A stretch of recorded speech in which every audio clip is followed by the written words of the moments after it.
여러분 안녕하세요. 굿맨TV 양성호입니다. 자, 오늘 보실 차량은 기아 EV5예요. 기아 EV5가 기아에서 이제 드디어 새로 나왔고요. 이제 며칠 뒤면은 런칭을 할 예정입니다. 중국 시장에 먼저 이제 중국 시장을 겨냥하려고 나온 거인지는 모르겠지만 중국 시장에 먼저 런칭을 하고 이제 국내 시장에 들어오는데 이 EV5의 여러 가지 장점과 단점들이 벌써부터 커뮤니티에서 난리가 났더라고요. 그래서 그 EV5에 대한 이제 리뷰를 하면서 여러 가지 것들을 한번 알아보도록 하겠습니다. 먼저 디자인 먼저 볼게요. 기아 EV5는 패밀리카를 지향하는 준중형 전용 전기차로서 이런 식의 디자인을 하고 있습니다. 전체적으로 디자인은 굉장히 무난하게 누구나 디자인에 호불호가 안 생길 것처럼 디자인은 잘 된 것 같고요. 이런 건 이제 협곡 같은 데서 좀 강한 주행으로 테스트하는 그런 영상들의 사진이 찍힌 것 같고, 그 길에서 정상에 올라갔을 때 이런 느낌일 것 같고요. 네, 전체적인 실루엣은 이렇게 기아 EV9의 실루엣을 그대로 하고 있는데 사진상으로는 우리가 차량의 크기가 어느 정도인지 감은 안 잡히지만 실제로는 전장이 약 4,800, 맥시멈 4,800 정도일 것 같아요. 왜냐면 이 차량을 실제로 보신 분들은 대부분 스포티지 전기차를 말씀하시더라고요. 그래서 여기까지는 기아 EV3랑 똑같은데 여기 뒤에가 이제 휠 베이스가 조금 늘어나면서 뒷문도 조금 더 커진 것 같아요. EV3보다. EV9하고 비교할 건 아니고 어쨌든 EV3랑 비교를 하셔야 되고, EV3보다 조금 더 커진 요만큼이 EV3보다 조금 더 커졌다고 해요. 그래서 실내 공간이 2열이 늘어나고 트렁크 공간이 늘어나면서 EV3는 패밀리카로 사용하기에는 조금의 그 부족함은 있었는데 EV5가 이제 EV9으로 가기에는 너무 비싸고 EV3를 사자니 너무 좁고 그런 분들에게 타겟으로 출시한 전기차입니다. 기아 오퍼짓 유나이티드 기반으로 박시하면 그런 느낌의 전기차를 만들었다고 합니다. 근데 진짜 이 뒤쪽에 보면은 굉장히 박시한 느낌이 들고 볼보 XC60의 디자인의 느낌도 좀 어느 정도 들고요. 도어 캐치 보면은 도어 캐치가 EV3처럼 나올지 기아 EV9처럼 튀어나올지는 모르겠는데, 네, 아마 EV3, EV9 그런 비슷한 EV3와 비슷한 도어 캐치 방식으로 나올 것 같고, 휠은 이 측면 디자인을 보면은 휠 때문에 그런지 EV9하고 거의 비슷한 느낌이에요. 근데 EV9은 아마 이 휠이 없는 걸로 제가 알고 있고요. 스포티지에서 아직 전기차가 출시되진 않았고 아마 내년이나 내후년에 스포티지가 이제 페이스리프트가 되면서 그때 스포티지 전기차가 출시될 수도 있는데, 기아 EV5는 스포티지 전기차를 대체할 딱 그 사이즈 정도로 보시면 되겠습니다. 수입차에서 가장 강력한 경쟁 모델이라고 할 수 있는 테슬라 모델 Y. 테슬라 모델 Y 타시는 분들은 EV5랑 경쟁이 아니라 EV6랑 경쟁이라고 하겠지만 실제로는 이 차가 이제 테슬라 모델 Y의 판매량을 많이 갉아먹을 것 같아요. 왜냐하면 테슬라 모델 Y보다도 훨씬 싼데 상품성은 거의 비슷하거든요. 앞쪽 디자인은 이렇게 생겼는데 기아의 요 헤드라이트로 디자인을 하는 요 디자인들이 EV3, EV4, EV9, EV6가 다 비슷한 것 같으면서도 다 다르게 생겼어요, 이 부분이. 그리고 충전구는 보니까 조수석 쪽에 프론트 쪽에 위치합니다. 그래서 EV3랑 같은 프론트에 위치를 하고 있어서 충전구 위치는 좀 아쉽습니다. 그리고 EV9하고 똑같은 휠도 들어가는 것 같고요. 루프 레일이 있는 모델도 있고 없는 모델도 아마 있지 않을까 생각이 듭니다. 가격대는 EV3, EV4보다는 비싸고 EV6보다는 좀 저렴하게 책정이 된다고 하고, 뉴스 기사에서는 EV5가 3천만 원대 출시한다 이런 말도 안 되는 그런 어그로성 기사들이 있는데 3천만 원대 출시조차도 불가할 것 같고요. 왜냐하면 EV3에서 가장 저렴한 트림이 4천만 원 초반, 아주 초반인데 얘는 EV3, EV4보다 무조건 비싸거든요. 그래서 출시 자체도 3천만 원 후반대도 안 되지만 실구매가도 3천만 원대 맞춘다고는 하는데 실제로 EV3만 옵션을 넣어봐도 3천만 원에 맞출 수가 없습니다.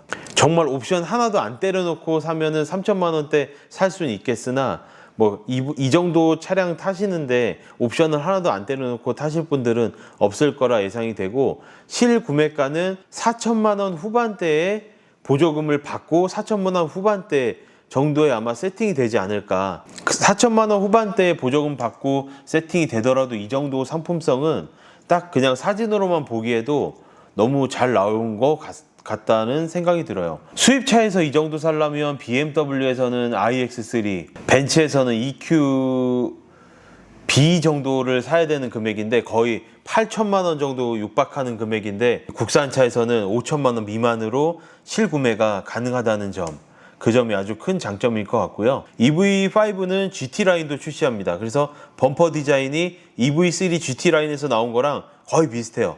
예, 이런 차량들은 이제 기아가 잘 알고는 있겠지만 GT 모델 출시하는 것보다는 GT 라인 출시하는 게 맞습니다. 전기차라는 게 우리가 뭐 고성능을 원하고 제로백이 빠르고 이런 차가 필요한 게 아니에요. 이 시장은. 우리는 전기차를 정말 단순히 온 가족이 편안하게 넓게 이동하는 거에 초점, 장거리 주행에 초점이 맞춰진 거, 경제적인 거에 초점이 맞춰진 거지 빠르고 뭐 제로백이 몇 초고 이런 거 아무 소용이 없습니다.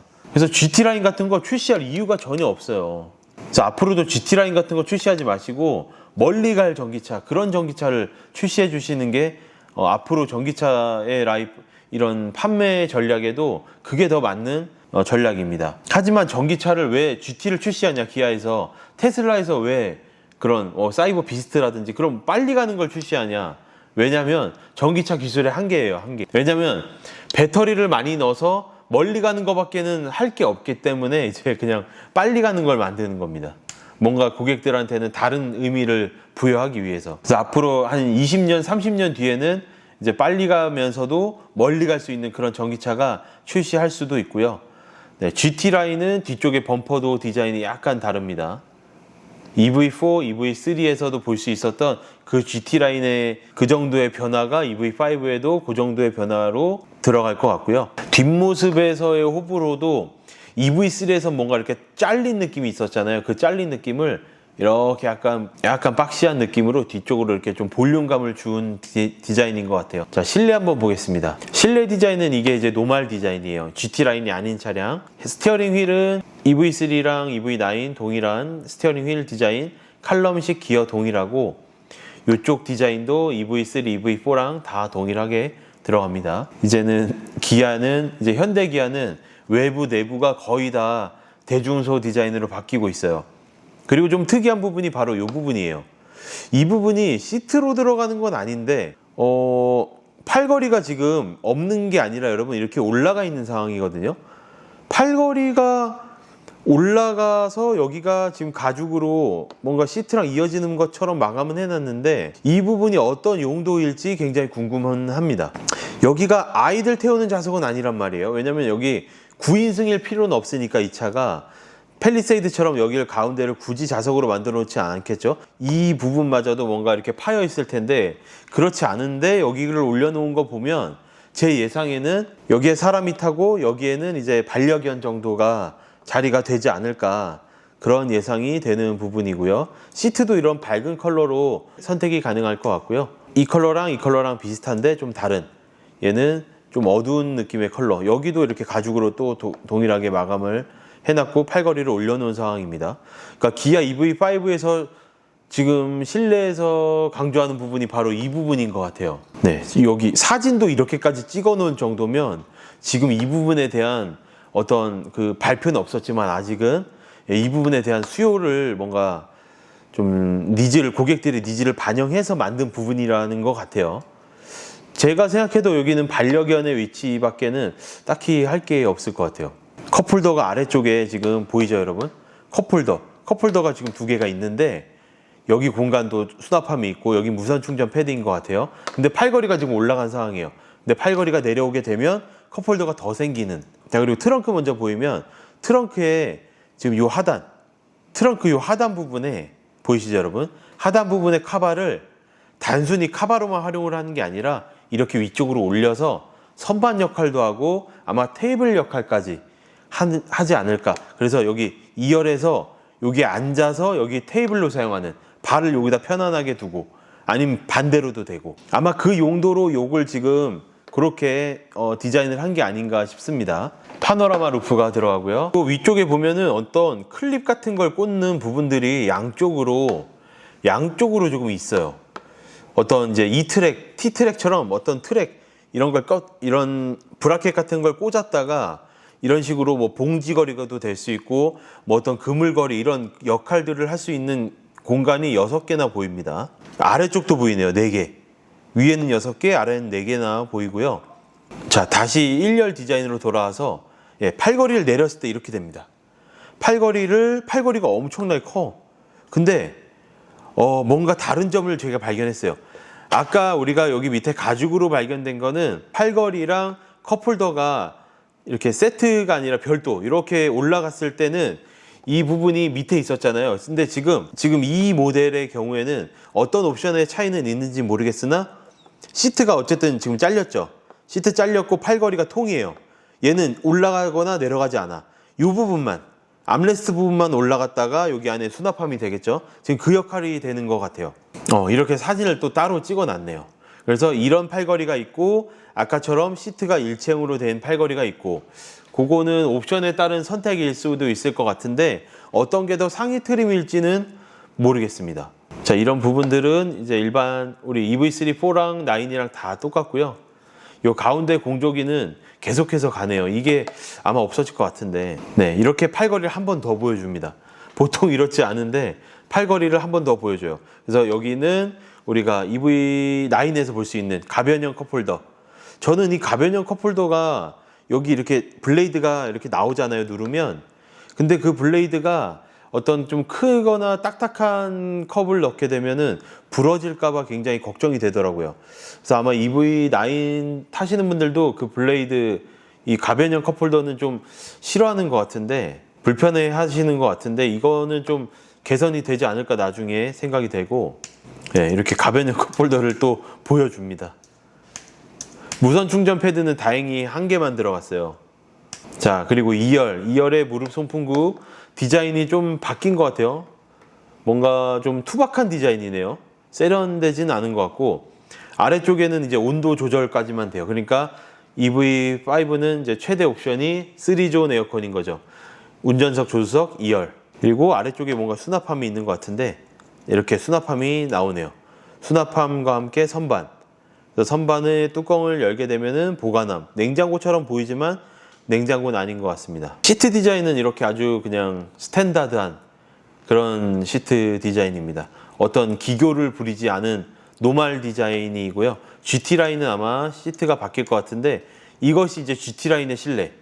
GT라인의 실내도 지금 이쪽이 이렇게 플로팅 타입의 암레스트 방식을 하고 있는 걸 보면, GT라인은 옵션이 풀옵션으로 들어간 차량인데 이 암레스트를 사용하는 걸 보면 이게 이제 상위 트림에 들어가고, 아까 처음에 보여드렸던 이 방식은 상위 트림이 아닌 이제 하위 트림에 이 방식이 들어가지 않을까 예상을 해볼 수 있을 것 같습니다.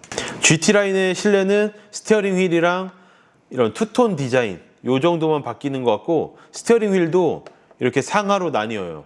위쪽에, 이 위쪽을 우리가 많이 잡게 되는데 스티어링 휠을 위쪽에 때를 더 많이 타는 하얀색으로 해놨어요.